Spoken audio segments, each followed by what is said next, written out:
안녕하세요. 뉴스반장입니다.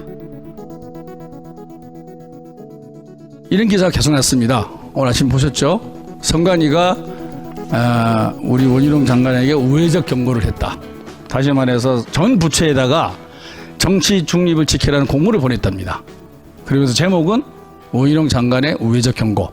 장관님은 정치적 중립성을 위반하지 않았다. 계속적으로 말씀하시지만 우리 선거 관련된 주무부처에서는 이렇게 전 공무원에게 전 부처에게 공문을 보냈답니다. 근데 의례적으로 선거를 앞두고는 항상 보낸답니다. 그런데 원희룡 장관님 때문에 3개월, 4개월 앞서서 이런 공문을 보냈다. 이게 선관위 관련자의 코멘트입니다.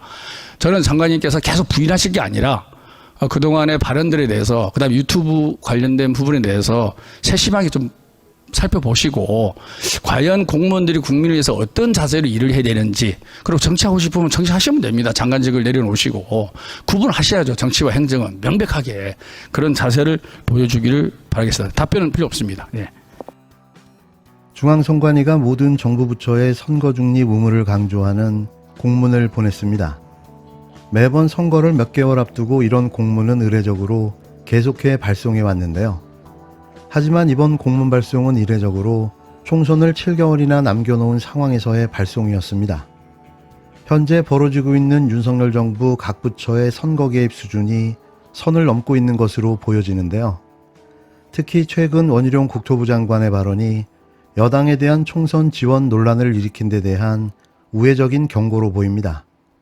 중앙선거관리위원회가 1일 각 정부 부처 장관들에게 공문을 발송했는데요.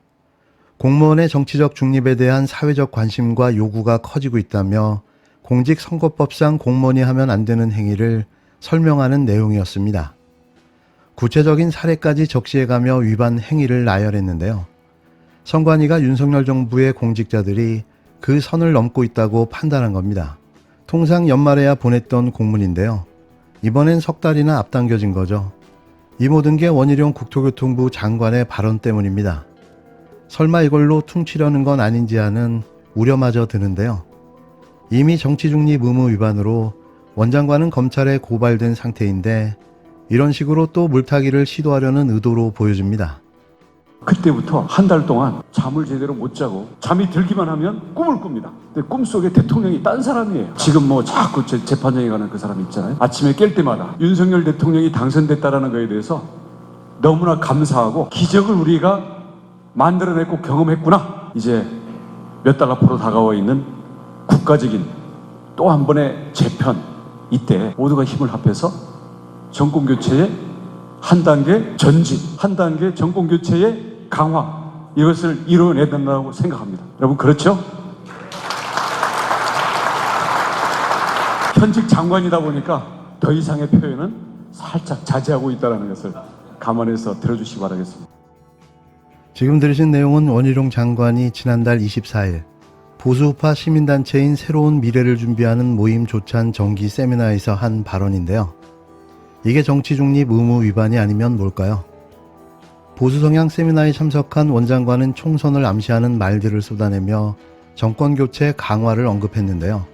현직 장관이 공직선거법상 선거중립 의무를 위반했다는 비판이 쏟아졌고 야당은 다음날 원 장관을 검찰에 고발했습니다. 그런데 국회 상임위에 출석한 원 장관은 느닷없이 노무현 전 대통령을 거론하며 문제가 없다는 황당한 주장을 해댔는데요. 이게 우긴다고 아닌 게 되는 걸까요?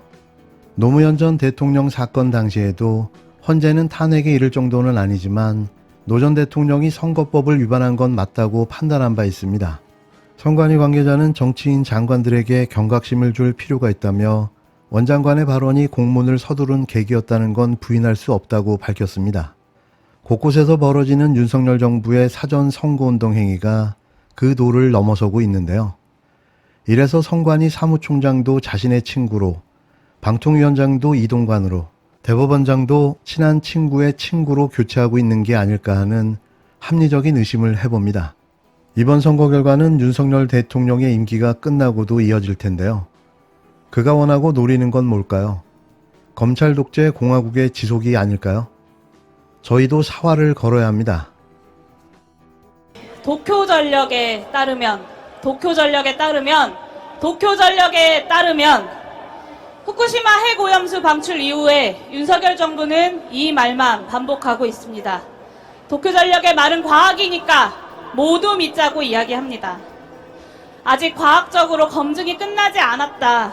그렇기 때문에 최소한 방출을 미루고 아직 더 명확히 검증하자는 과학자들, 수십 년 혹은 100년이 넘을지도 모르는 핵오염수 방출이 지금 우리와 우리 다음 세대에게 어떤 영향을 미칠지 밝혀진 것이 하나도 없으니까 너무나도 불안하다라고 이야기하는 우리 같은 국민들을 현명하지 못한 괴담에 선동된 사람들이라고 이야기합니다.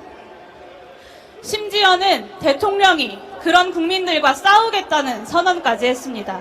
도대체 어느 나라의 대통령이 공공연하게 국민과 싸우겠다고 말합니까? 그게 제대로 된 대통령입니까, 여러분? 국민들은 이미 알고 있는데 대통령 단 한 사람은 아직 모르겠다고 하니 오늘 또 다시 알려드리겠습니다. 도쿄전력이 2011년 후쿠시마 핵발전소 폭발 이후에 지금까지 해왔던 거짓말들 말입니다. 5년이나 멜트다운은 일어나지 않았다고 거짓말했습니다. 알프스에서 처리된 물에는 삼중수소 말고는 나오지 않는다고 이야기했습니다. 2021년엔 알프스 필터 25개 중에 24개가 손상된 게 밝혀졌고, 알고 보니 2019년에도 똑같은 손상이 있었는데 원인 분석도 대책 마련도 하지 않았다는 것이 밝혀졌습니다. 그리고 후쿠시마 핵오염수 방출 이후에도 계속해서 거짓말을 늘어놓고 있습니다. 매일매일 하겠던 해양 모니터링은 날씨에 따라 달라지는 선택적 매일이었습니다. 인정국가 국민들 안심시켜주기 위해서 정보를 공개한다던 오염수 포털 사이트는 영어와 일본어 페이지만 업데이트하고 한국어와 중국어 페이지는 업데이트하지 않았습니다. 이 정도인데도 윤석열 정부는 반성이 없습니다. 대한민국 국민을 대표하는 정부가 과연 맞습니까? 이쯤이면 도쿄전력을 대표하는 정부 아닙니까, 여러분? 핵오염수 방출에 대해서 정부 여당은 과학 말고도 늘 한마디를 더 덧붙입니다. 일본이 방출을 하겠다는데 그걸 대한민국 정부가 어떻게 막냐는 말입니다. 저는 이것이야말로 국권 포기이며 명백한 국민 배신행위라고 생각합니다, 여러분! 도대체 주권국가인 대한민국이 할 수 있는 일이 왜 없단 말입니까? 국제해양법 재판소에 제소도 하고 잠정조치 청구도 하고 재판 과정이 진행되는 동안 국민들의 뜻을 모으기 위해서 국민투표도 하고 대한민국 1호 영업사원으로서 외교적 노력도 해야 하지 않겠습니까? 그게 상식적인 주권국가 대통령의 모습이 아니겠습니까? 최근 국민 47만 8천 명이 유엔에 진정서를 제출했습니다. 여당은 이것을 두고 또 나라망신이라면서 국민들을 비난하고 있습니다. 국민 여러분, 나라망신시키고 있는 게 도대체 누굽니까? 기시다 총리 앞에서는 입도 뻥끗 못하면서 후쿠시마 오염수 방출을 지지하고 오히려 국민들을 우매한 사람들 취급하면서 싸우겠다는 윤석열 대통령이야말로 우매한 사람 아닙니까, 여러분?